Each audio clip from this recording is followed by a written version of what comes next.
Hello and welcome to our tiny house tour. We're in Oroville, California, home of the tallest dam in the United States. So naturally we call this the Big Dam Tiny Home. My name's Steve. I started building stuff as a child. I eventually became a general contractor. And when I wasn't building houses, I was building boats and furniture and sculpture, you name it.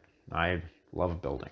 I have a lot of experience with living in very small spaces. I spent about 10 years living on various boats and about a year when I was in college living in a 9-foot by 9-foot shed that I converted. I love it. I built this with my son Calder. He's behind the camera.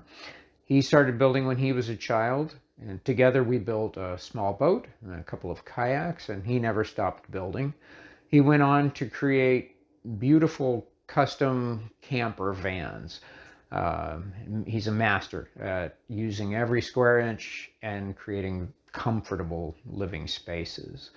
This is a 26-foot tiny house on wheels. It is NOAA certified, which can help a lot with getting insurance, financing, and permits. We spent the last 14 months building this. If you look around, I think you can see the love and huge amount of labor that went into it. We're pretty proud of it. Let's start the tour here in the living room area. It was designed with this couch in mind. And the couch features a double bed that's very easy to set up. And the couch also has a large storage area under here. I think it looks sort of like a crocodile. Has lots of room for bedding.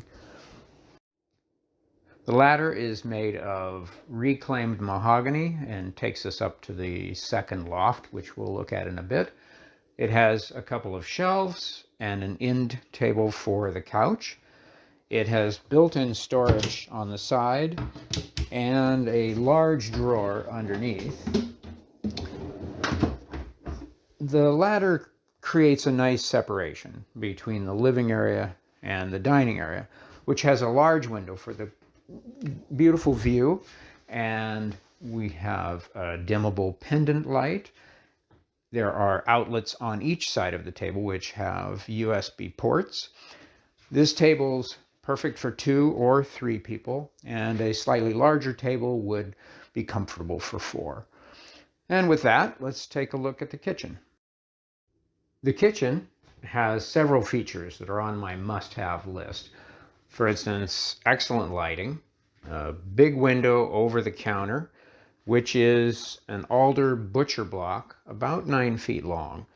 It has about 6 coats of water locks, which makes for a very durable finish. We also have a deep stainless steel sink. And above the counter, we got 3 electrical outlets. This last one has USB ports and a 220 volt induction stovetop with 4 burners. Below that, we have a microwave convection oven. You can popcorn and then bake a cake.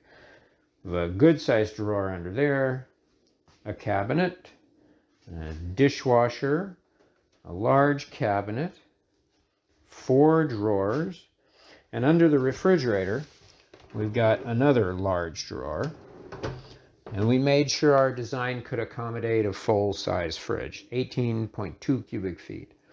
Hiding behind that, we've got a large pull-out pantry with kind of a ridiculous amount of storage.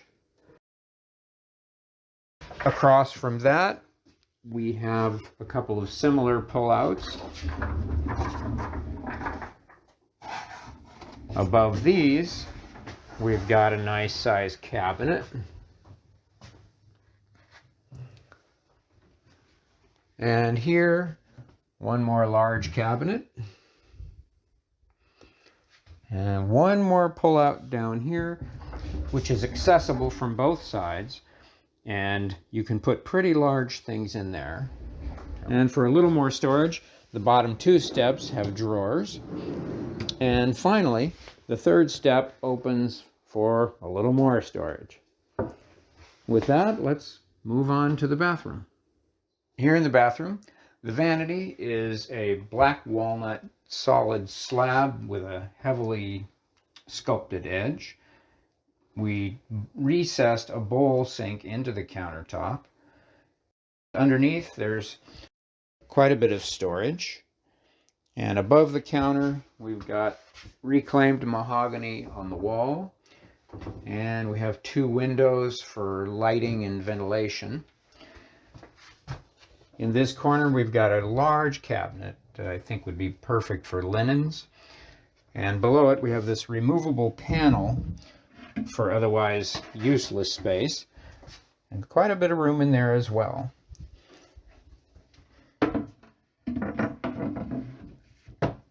If you want to add a composting toilet, there's an electrical outlet for that. On the shower door, we have a mahogany towel bar. And on the inside, it's easy to clean and comfortable. The doors close with a magnetic seal.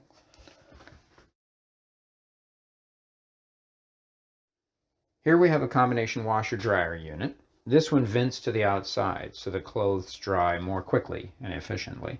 Above it, there's quite a bit of storage, a large shelf for detergents, and right over the machine, plenty of room for a laundry basket. Next to that, we've got room for a broom. And here we have a large cabinet for hanging clothes. Everybody needs a medicine cabinet, so we've got a good-sized one here. If that's not enough, we do have another one here.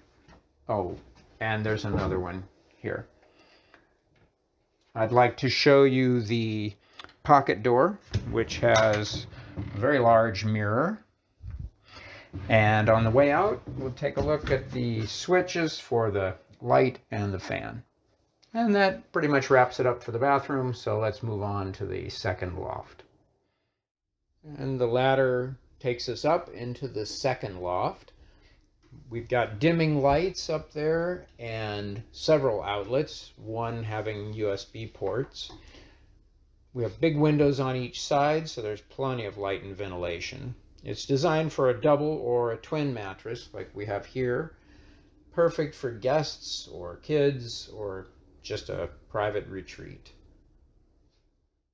Here we are on the stairs to the main loft. We've got more reclaimed mahogany here and on the edges of the steps. And this one opens to form a pretty large storage space. We've got some cubbies up on the wall here for books or knickknacks. And one thing I really like about this tiny house is that you don't have to sit down to put your pants on.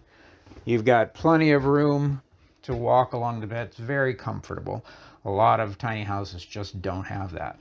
Here we are in the master loft. We've got nice size windows on both sides, so there's plenty of light and ventilation. It's designed for a queen size bed, and the headboard is covered with reclaimed mahogany, which the story of that is about 32 years ago.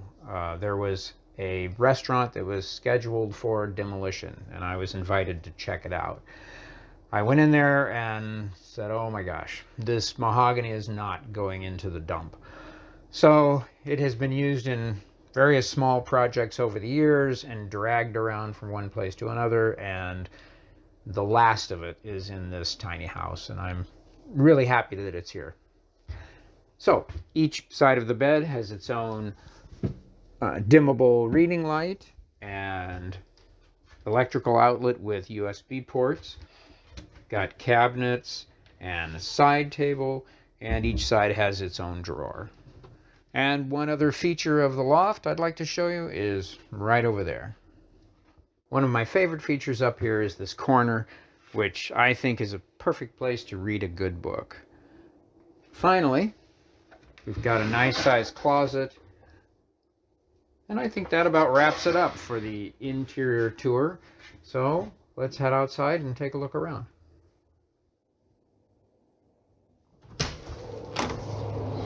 Now let's take a look at the outside. This is built on an Iron Eagle trailer, purpose-built for tiny homes. And up above we have the exterior unit for the mini split. Our door and windows are all dual glazed, very efficient.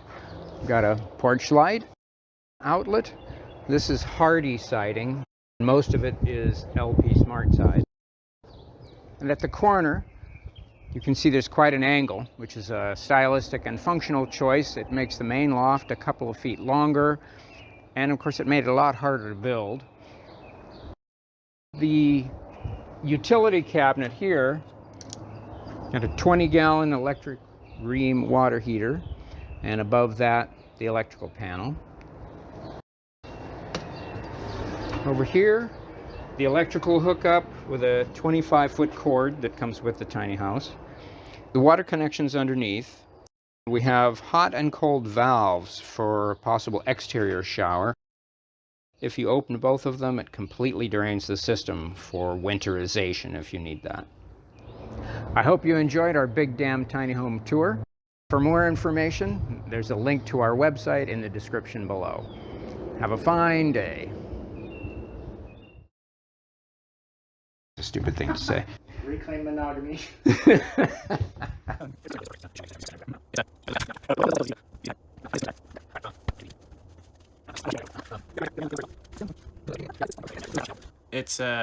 It looks bad. We have a pretty good sized closet for hanging clothes. What else do you say about that?